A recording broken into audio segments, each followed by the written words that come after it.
사막에서 비행기가 고장을 일으킨 지 8일째 되는 날이었다. 나는 비축해 두었던 물에 마지막 남은 한 방울을 마시며 장사꾼에 관한 이야기를 들었다. 네 경험은 참 아름답구나. 하지만 난 아직 비행기를 고치지 못했어. 더 마실 것도 없고 맑은 물이 담긴 샘을 향해 천천히 걸어갈 수만 있다면 나도 행복하겠다 라고 말했다. 내 친구 여우는 그가 말했다. 꼬마 친구, 이제 여우 이야기는 할 때가 아니야. 왜? 난 목이 말라 죽을 것 같으니까. 그는 내 말을 알아듣지 못하고 이렇게 대답했다. 죽어간다 해도 친구가 있다는 건 좋은 일이야. 난 여우 친구가 있었다는 게 무척 기뻐. 저 애는 위험이 어느 정도인지 짐작을 못하는군. 그는 배고픔도 갈증도 느낀 적이 없다. 햇살만 조금 비치면 그에겐 충분한 거야 하고 나는 생각했다. 그런데 그가 나를 가만히 바라보더니 내 마음을 읽은 듯 이렇게 대답하는 것이었다. 나도 목이 말라. 샘을 찾으러 가. 나는 지쳤다는 몸짓을 했다. 막막한 사막 한가운데에서 무턱대고 우물을 찾아 나선다는 건 어처구니 없는 일이기 때문이다. 하지만 우리는 걷기 시작했다. 몇 시간 동안을 말없이 걷다 보니 어둠이 내리고 별들이 나타났다. 나는 갈증 때문에 열이 조금 났으므로 마치 꿈을 꾸는 것처럼 별들을 쳐다봤다. 어린 왕자의 마지막 말이 내 기억 속에 흐릿하게 떠올랐다. 너도 목이 마르니? 내가 물었다. 하지만 그는 내 질문에 대답하지 않고 그저 이렇게 말했다. 물은 마음에도 이로운 것인데. 나는 그의 대답을 이해하지 못했으나 잠자코 있었다. 그에게 따져 묻는 것이 불가능하다는 것을 나는 잘 알고 있었다. 그는 지쳐서 앉았다. 나도 곁에 앉았다. 그러자 잠시 침묵 후에 그가 다시 입을 열었다. 별들이 아름다운 것은 보이지 않는 한 송이 꽃 때문이야. 나는 그렇지라고 대답하고 말없이 달빛 아래 펼쳐져 있는 모래 능선들을 바라보았다. 사막은 아름다워. 그가 말했다. 그것은 사실이었다. 나는 언제나 사막을 사랑해왔다. 사막에서는 모래 언덕에 앉으면 아무것도 보이지 않고 들리지도 않는다. 그러나 뭔가 침묵 속에서 고동치고 빛나는 것이 있다. 사막이 아름다운 것은 어딘가에 샘물을 감추고 있기 때문이지. 어린 왕자가 말했다. 나는 갑자기 사막의 신비로운 광채를 깨닫고 깜짝 놀랐다. 어린 시절 나는 낡은 집에서 살았다. 그런데 그 집에 보물이 감춰져 있다는 전설 같은 얘기가 있었다. 물론 그것을 어떻게 찾아낼 수 있는지 아는 사람은 없었고 그것을 찾으려 시도한 사람도 없었을 것이다. 하지만 그 전설 덕분에 우리 집은 마법에 걸린 것 같았다. 우리 집은 가장 깊숙한 곳에 보물을 감추고 있는 것이었다. 그래, 집이든 별이든 혹은 사막이든 그들을 아름답게 만드는 건 눈에 보이지 않는 법이지. 내가 어린 왕자에게 말했다. 당신이 내 친구 여우와 같은 생각이어서 기뻐. 그가 말했다. 어린 왕자가 잠이 들었고 나는 그를 안고 다시 걷기 시작했다. 나는 깊은 감동에 빠졌다. 부서지기 쉬운 어떤 보물을 안고 가는 느낌이었다. 마치 지구에는 그보다 더 연약한 것이 없는 듯한 느낌까지 들었다. 창백한 이마, 감겨있는 눈, 바람에 나부끼는 머리카락을 달빛 속에서 바라보며 나는 생각했다. 여기 내가 보는 건 껍질뿐이야. 가장 중요한 건 눈에 보이지 않아. 살짝 열린 그의 입술이 마치 미소를 띠고 있는 것 같았다. 나는 또 생각했다. 여기 잠든 어린 왕자가 나를 그렇게 감동시킨 것은 꽃 한 송이에 대한 그의 충실성. 그가 잠들어 있을 때에도 램프의 불꽃처럼 그의 존재를 밝게 비춰주는 한 송이 장미의 모습이야. 그러자 그가 더욱더 부서지기 쉬운 존재라고 느껴졌다.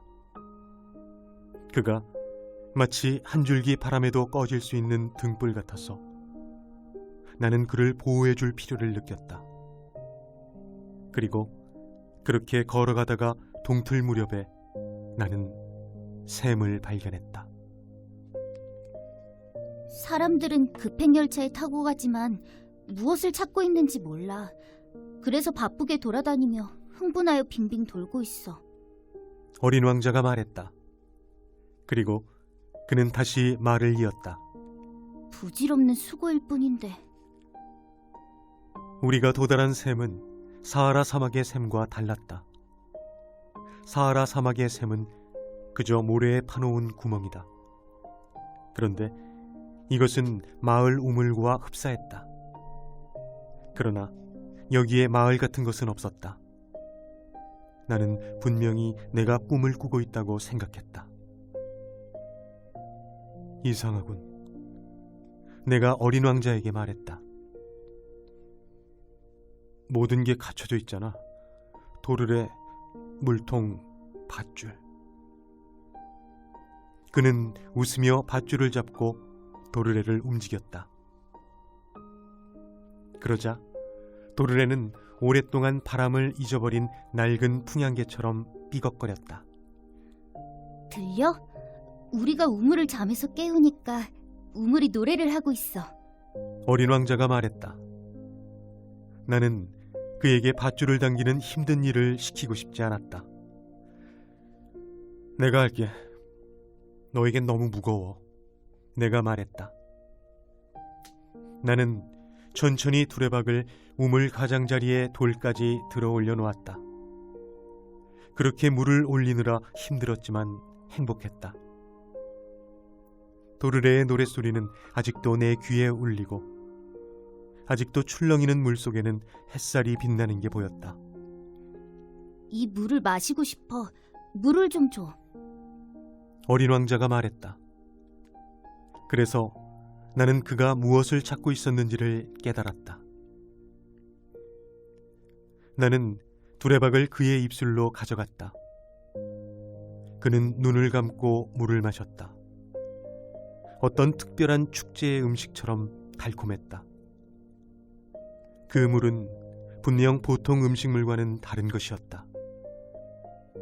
그 달콤함은 별빛 아래 걷기와 도르래의 노래와 내 팔의 수고로 태어난 것이었다. 그것은 마치 선물처럼 마음을 기쁘게 하는 것이었다.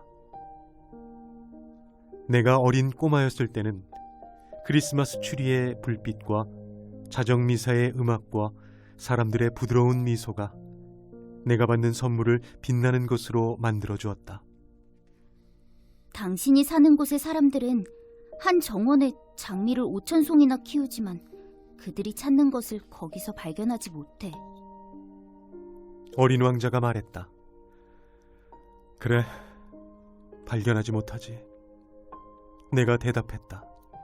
하지만 그들이 찾는 것은 꽃 한 송이나 물 한 모금에서 발견할 수도 있어. 그래, 사실이야. 내가 대답했다. 그러자 어린 왕자가 말했다. 그렇지만 눈으론 볼 수가 없어. 마음으로 봐야 돼. 나도 물을 마시고 나니 편히 숨을 쉴 수가 있었다. 해가 뜨면 모래는 꿀 같은 색을 띈다. 나는 그 꿀 빛깔에도 행복했다. 그런데 서글픈 생각이 드는 건 무슨 까닭일까? 당신은 약속을 지켜줘. 어린 왕자가 다시 내 옆에 앉으며 살며시 말했다. 무슨 약속? 알잖아. 내 양에게 씌워줄 입마개. 난 그 꽃에 책임이 있어. 나는 대충 그려두었던 그림을 주머니에서 꺼냈다. 어린 왕자는 그림을 관찰하더니 웃으며 말했다. 당신이 그린 바오밥 나무는 양배추처럼 생겼어. 저런. 바오밥 나무 그림에 대해 난 꽤나 우쭐했었는데 여우 그림은 귀가 뿔처럼 생겼고 너무 길어. 그리고 또 웃었다. 어린 왕자, 너 그렇게 말하면 심한 거야. 나는 겉이나 속이 보이는 보아 구렁이밖에 못 그린다니까. 괜찮아. 아이들은 이해하니까. 그가 말했다. 나는 그래서 연필로 입마개를 그렸다. 입마개를 어린 왕자에게 주면서 가슴이 아팠다. 넌 내가 모르는 어떤 계획을 하고 있구나. 하지만 그는 대답하지 않고 이렇게 말했다. 내가 지구에 내려온 지도 내일이면 1년째야. 그리고 잠시 조용히 있던 그가 말을 계속했다. 바로 이 근처에 떨어졌었어. 그는 얼굴을 붉혔다. 그러자 나는 또다시 까닭 모를 묘한 슬픔에 잠겼다. 그런데도 한 가지 의문이 떠올랐다. 그럼 일주일 전 내가 너를 처음 본 날 아침 사람 사는 곳에서 수천 마일 떨어진 여기서 네가 혼자 걷고 있었던 것은 우연이 아니구나. 네가 내려온 지점으로 돌아가고 있는 거야? 어린 왕자는 다시 얼굴을 붉혔다. 그래서 내가 머뭇거리며 말했다. 아마 1주년 기념 때문이겠지? 어린 왕자는 또 얼굴을 붉혔다. 그는 결코 묻는 말에 대답하진 않았으나 얼굴을 붉힌다는 것은 긍정을 뜻하는 게 아닌가? 내가 그에게 말했다. 아, 난 두려워지는구나.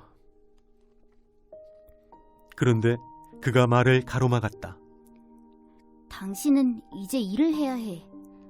비행기로 돌아가. 난 여기서 당신을 기다리고 있을게. 내일 저녁에 돌아와줘. 하지만 나는 마음이 놓이지 않았다. 여우가 생각났다. 자기가 길들여지도록 맡긴 사람은 눈물 흘릴 각오를 해야 해. 우물 옆에는 폐허가 된 오래된 돌담이 있었다. 다음 날 저녁 일을 하고 돌아와 보니 어린 왕자가 그 위에 걸터 앉아 다리를 늘어뜨리고 있었다. 그리고 이런 말을 하는 게 들렸다. 기억을 못하는 거야? 장소는 정확히 여기가 아니야. 다른 목소리가 대답을 한 모양이었다. 그가 거기에 대답을 했다. 맞아. 날짜는 오늘이 맞지만 장소는 여기가 아니야. 나는 돌담을 향해 걸어갔다. 아무도 보이지 않고 들리지도 않는데도 어린 왕자는 다시 대답을 했다. 맞아. 모래 위에 내 발자국이 어디에서 시작되는지 가서 봐. 거기서 날 기다리면 돼. 오늘 밤 거기로 갈게. 나는 돌담에서 불과 20m 되는 거리에 있었는데 여전히 아무것도 눈에 띄지 않았다. 어린 왕자는 잠시 침묵을 지키다가 말을 했다. 너는 대단한 독을 갖고 있니? 분명히 날 오랫동안 아프게 하지 않을 거지? 나는 걸음을 멈췄다. 내 가슴은 산산조각이 났다. 하지만 아직 무슨 이야기인지 알아차리지 못했다. 그럼 이제 가봐. 나 이제 내려갈 거야. 그가 말했다. 그래서 나도 돌담 밑으로 시선을 내려보다가 기겁을 하고 말았다. 거기에는 30초 만에 사람의 목숨을 끊을 수 있는 노란 독사가 어린 왕자를 향해 몸을 꼿꼿이 세우고 있었던 것이다. 나는 권총을 꺼내려고 주머니를 뒤지며 뒷걸음질했다. 그러나 내 발자국 소리에 뱀은 꺼져가는 분수처럼 모래 속으로 스르르 미끄러져 들어가더니 가벼운 금속성 소리를 내며 조금도 허둥대지 않고 돌 틈으로 교묘히 몸을 감추어 버렸다. 나는 돌담에 이르러 얼굴이 눈처럼 창백해진 나의 어린 왕자를 간신히 품에 안을 수 있었다.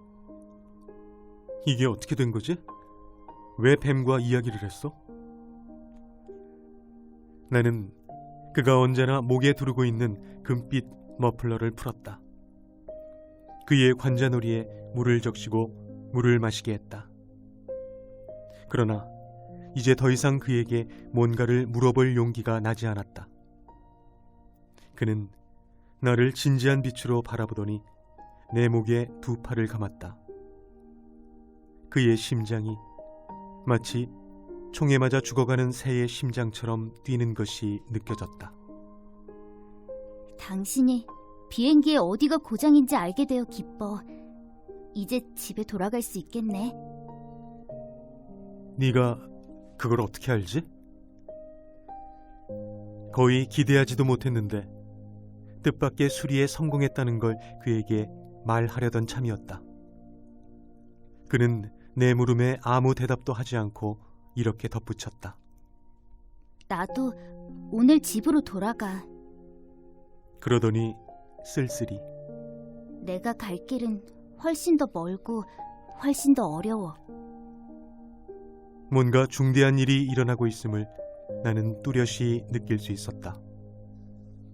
나는 그를 어린아이처럼 품 안에 꼭 껴안았다. 그런데 내가 붙잡을 사이도 없이 그는 곤두박이로 깊은 심연 속에 추락하고 있는 것 같았다. 그는 아득한 곳에서 길을 헤매는 듯한 심각한 눈빛이었다. 나에겐 당신에게 받은 양이 있어. 그리고 양을 위한 상자도 있고 입마개도 있고. 그리고 그는 슬픈 미소를 지었다. 나는 오랜 시간을 기다렸다. 그가 조금씩 살아나는 것을 느낄 수 있었다. 어린 친구, 두려워하고 있구나. 그가 무서워하고 있던 건 틀림없었다. 그러나 그는 가볍게 웃었다. 오늘 저녁엔 더 무서울 거야. 뭔가 돌이킬 수 없는 어떤 일이 일어난다는 느낌에 나는 다시 몸이 얼어붙는 것 같았다. 그 웃음소리를 더 이상 들을 수 없게 된다는 생각은 견딜 수 없는 것이다. 그것은 나에게는 사막에서 맑은 샘 같은 것이었다. 어린 친구, 네 웃음소리를 다시 듣고 싶어. 그러나 그는 이렇게 말했다. 오늘 밤으로 꼭 1년째가 돼. 나의 별이 내가 작년 이때쯤 내려온 곳에 바로 위쪽에 보일 거야. 어린 친구, 그 뱀이나 약속 장소나 별 같은 이야기는 모두 나쁜 꿈이라고 말해다오. 하지만 그는 내 부탁에 대답하지 않았다. 그는 대신 이렇게 말했다. 중요한 것은 눈에 보이지 않아. 그래, 알아. 꽃도 마찬가지야. 어느 별에 사는 꽃 한 송이를 사랑한다면 밤에 하늘을 바라보는 게 즐거울 거야. 모든 별들이 꽃을 피울 테니까. 그래. 물도 마찬가지야. 당신이 내게 마시라고 준 물은 음악 같은 것이었어.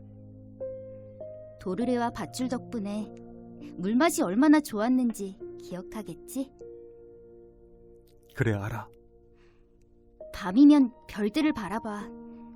내 별은 너무 작아서 어디 있는지 지금 보여줄 수가 없어. 그 편이 더 좋아. 내 별은 당신에게는 여러 별 중에 하나가 되는 거지. 그럼 당신은 모든 별을 바라보는 게 즐거울 테니까. 별들은 모두 당신의 친구가 될 거야. 그리고 내가 선물을 하나 주려고 해. 그는 다시 웃었다. 아, 어린 왕자. 사랑스러운 어린 왕자. 난 그 웃음소리가 좋다. 그게 내 선물이야. 우리가 물을 마실 때와 마찬가지야. 무슨 뜻이지? 모든 사람들은 별을 갖고 있어. 하지만 사람에 따라 별은 서로 다른 존재야. 여행자에게 별은 길잡이지. 또 어떤 사람들에겐 그저 작은 빛일 뿐이고, 학자에게는 연구해야 할 대상이고, 내가 만난 기업가에겐 재산이지. 하지만 이 모든 별들은 침묵을 지키고 있어. 당신은 다른 누구도 갖지 못한 별들을 가지게 될 거야. 무슨 뜻이야? 당신이 밤하늘을 바라볼 때 내가 별들 중에 하나에서 살고 있을 테니까. 내가 별들 중 하나에서 웃고 있을 테니까. 모든 별들이 다 웃고 있는 듯 보일 거야. 당신만이 웃을 줄 아는 별들을 갖게 되는 거야. 그리고 어린 왕자는 다시 웃었다. 그리고 당신의 슬픔이 진정되면 나와 알게 된 것을 기뻐하게 될 거야. 당신은 영원히 나의 친구로 남을 거야. 나와 함께 웃고 싶을 거고, 그래서 이따금 그런 기쁨을 위해서 창문을 열겠지? 그럼 당신 친구들은 당신이 하늘을 바라보며 웃는 걸 보고 깜짝 놀라겠지? 그러면 당신은 그들에게 이렇게 말하겠지? 그래, 별을 보면 언제나 웃음이 나와. 그들은 당신이 미쳤다고 생각하겠지. 난 그럼 당신에게 못된 장난을 친 셈이 되겠지. 그리고 그는 다시 웃었다. 별들이 아니라 웃을 줄 아는 수많은 작은 방울을 내가 당신에게 준 셈이 되겠지. 그리고는 그는 다시 웃었다. 그러더니 다시 심각해졌다. 오늘 밤은 오지 마. 난 네 곁을 떠나지 않을 거야. 내가 힘들어하는 것처럼 보일 거야. 죽어가는 것처럼 보일 거야. 그런 거야. 그런 걸 보러 오지 마. 그럴 필요 없어. 난 네 곁을 떠나지 않겠어. 그러나 그는 걱정스러웠다. 내가 이런 얘기를 하는 건 뱀 때문이야. 뱀이 당신을 물면 안 되거든. 뱀은 포악한 동물이야. 재미삼아 물 수도 있어. 난 네 곁을 떠나지 않을 거야. 그러나 그는 어떤 생각을 하고는 안심하는 듯했다. 두 번째 물 때는 독이 없다는 게 사실이야. 그날 밤 나는 그가 떠나는 것을 보지 못했다. 그는 소리도 없이 사라져버린 것이다. 뒤쫓아가서 그를 보았을 때 그는 빠른 걸음으로 단호하게 걷고 있었다. 그는 이렇게 말할 뿐이었다. 당신이군. 그리고 내 손을 잡았다. 그러나 그는 다시 걱정을 했다. 당신이 온 건 잘못이야. 마음이 아플 텐데. 내가 죽은 것처럼 보일 테니까. 진짜로 죽는 건 아니야. 나는 아무 말도 하지 않았다.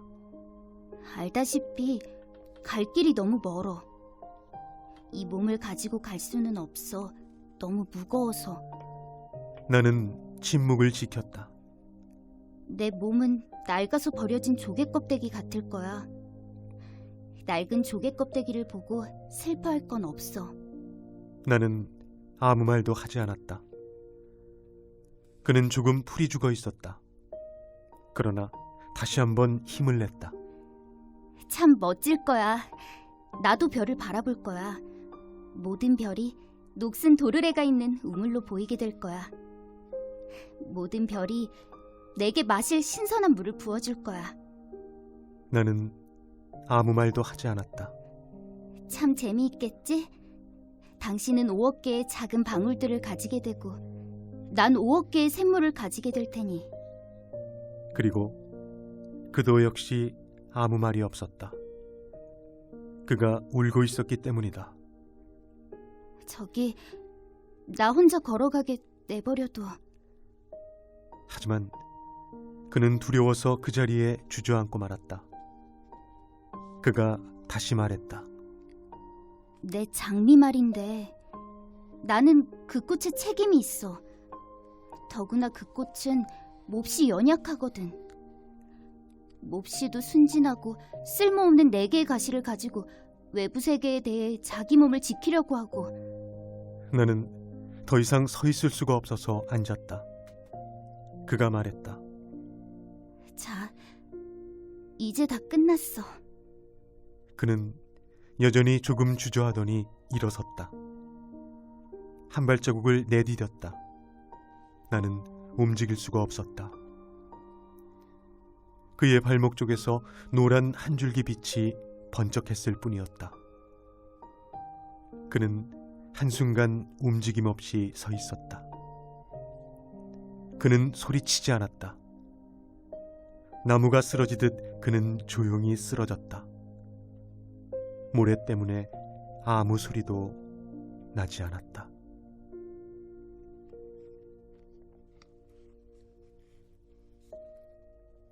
그리고 지금은 벌써 6해가 지나갔다. 나는 이 이야기를 지금껏 한 번도 하지 않았다. 나의 귀환 때 다시 만난 친구들은 내가 살아 돌아온 걸 매우 기뻐했다. 나는 슬펐지만 친구들에겐 피곤하다고 말했다. 이제는 내 슬픔도 조금 누그러졌다. 다시 말해 완전히 사라진 것은 아니라는 뜻이다. 하지만 나는 그가 자기 별로 돌아갔다는 걸 알고 있다. 새벽에 해가 떴을 때 그의 몸을 다시 찾아볼 수 없었던 것이다. 그다지 무겁지 않은 몸이었다. 그래서 밤이면 나는 별들의 귀 기울이기를 좋아한다. 그것들은 흡사 5억 개의 작은 방울 같다. 그런데 한 가지 특별한 일이 있다. 어린 왕자에게 그려준 입마개에 가죽끈을 묶는 걸 내가 깜빡한 것이다. 그걸 양에게 매줄 수가 없을 것이다. 그래서 나는 그의 별에서 무슨 일이 일어나고 있을까?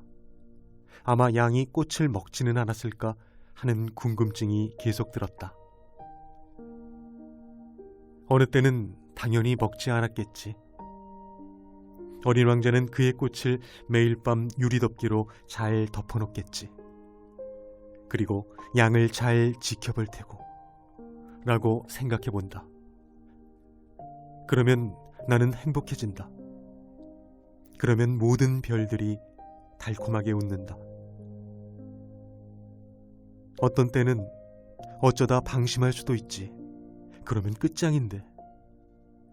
어느 날 밤 그가 유리덮개를 잊었거나 양이 밤중에 소리 없이 밖으로 나왔을지도 몰라 하는 생각이 들기도 한다. 그러면 작은 방울들은 모두 눈물로 변한다. 여기엔 큰 수수께끼가 있다. 어린 왕자를 사랑하는 여러분에게는 나에게도 그렇듯이 우리가 모르는 어딘가에서 우리가 본 적 없는 한 마리 양이 한 송이 장미를 먹었느냐 먹지 않았느냐에 따라서 우주가 달라질 수 있다. 하늘을 바라보라. 생각해보라. 양이 꽃을 먹었을까 안 먹었을까? 그러면 거기에 따라 모든 것이 달라짐을 여러분은 알게 될 것이다. 그런데 이것이 그렇게도 중요하다는 걸 어른들은 아무도 이해하지 못할 것이다. 이것은 나에게 세상에서 가장 아름답고 또 가장 슬픈 풍경이다. 아페이지의 것과 같지만 여러분의 기억에 남기기 위해 다시 한번 그린 것이다. 어린 왕자가 지상에 나타났다가 다시 사라진 곳이 여기다. 이 그림을 찬찬히 잘 봐두었다가 여러분이 나중에 아프리카 사막을 여행할 때 이곳을 꼭 알아볼 수 있기를 바란다. 그리고 혹시 이곳을 지나가게 되면 걸음을 서두르지 말고 잠시 별빛 아래에서 기다려보라. 그때 만일 어떤 어린 친구가 다가오면 그가 웃으며 머리칼이 금빛이고 묻는 말에 대답을 하지 않으면 여러분은 그가 누구인지 알 것이다. 그런 일이 생기면 꼭 나를 위로해 주길. 그가 돌아왔다고 내게 연락해 주기 바란다.